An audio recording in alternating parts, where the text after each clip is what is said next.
That's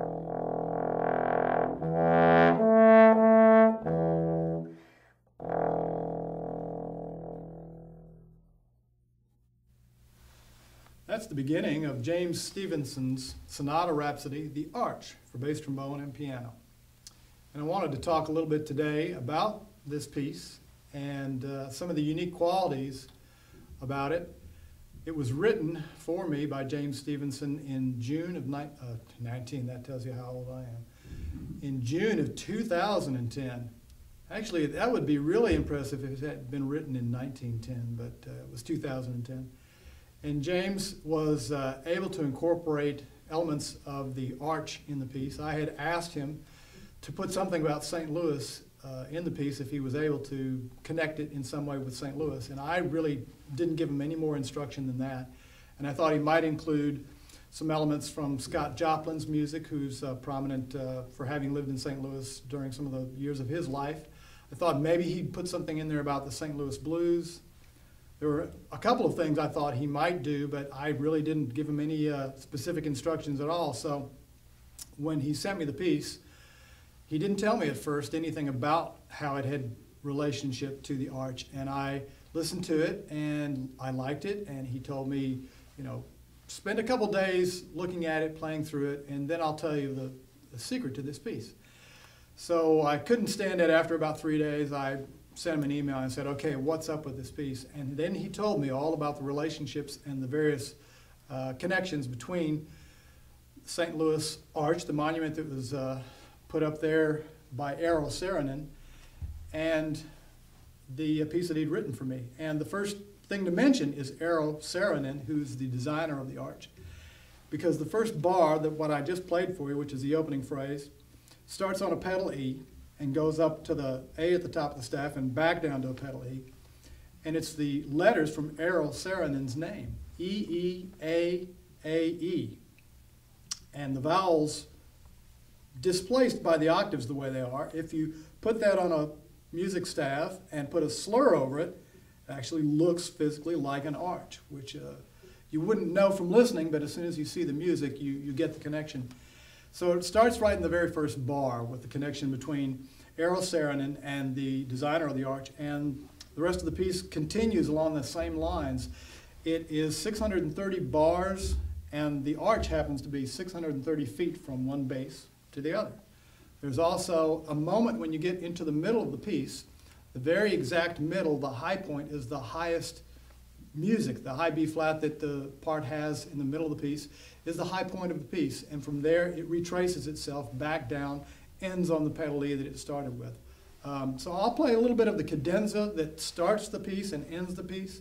I'll also play that middle section where it goes up to the high B flat. Those are a couple of the key points that James was able to work into the piece, and I'll maybe play a couple of other things besides and some other relationships that have to do with mathematics and the writing of the piece.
Now that cadenza opens both the beginning of the piece and again is played at the end of the piece, which would complement the arch form. I also mentioned the high B flat, which I'll play just a small segment of the middle of the piece, which builds up to this high B flat. And it's very cleverly written. Composer also had continuous acceleration throughout the whole piece where it gets faster and faster and faster until that high B flat in the middle portion of the piece, and then it all continues to get slower as it works its way back down to the E that ends the piece.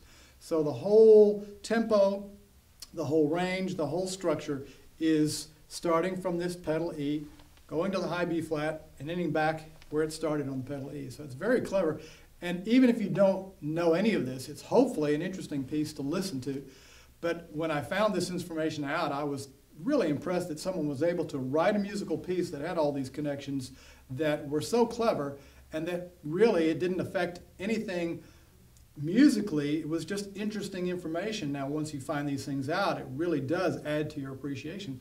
But when you're listening and you don't know this, it's just a very well-written and interesting piece of music, I believe, and yet these extra tidbits do give it a little extra interest for me as a player, and I would hope as you're listening to it, when you find these things out, it also increases your interest as a listener to know these connections between the designer of the arch and mathematical things about the arch, the height, the distance, and the way that the arch just looks when you're seeing it. So I'm going to play that middle section. There's just a very short segment that will get up to the high B flat that is this climax of the piece, that is the apex before it turns around and goes back down to the pedal E flat, pedal E at the end.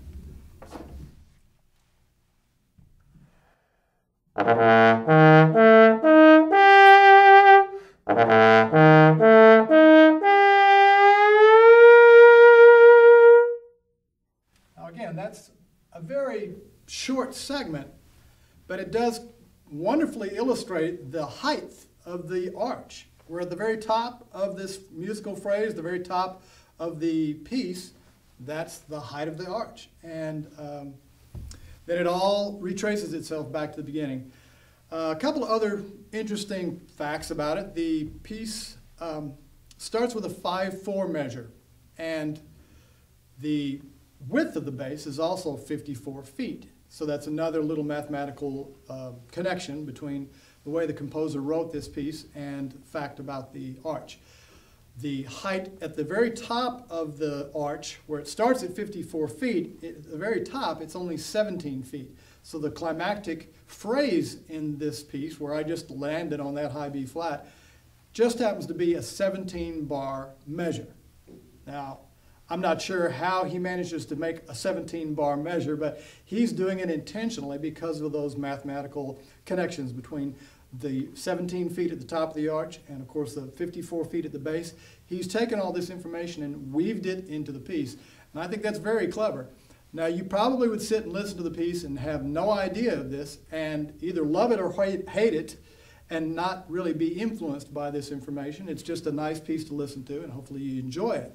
But when you do find that out, it to me gives me great admiration for a composer who's able to take things like that and use them and write a piece of music that works, in my opinion, works, and yet still has these amazing connections to a wonderful landmark like the Arch in St. Louis. And if you haven't been, it should be something you put on your bucket list. It's an amazing sight.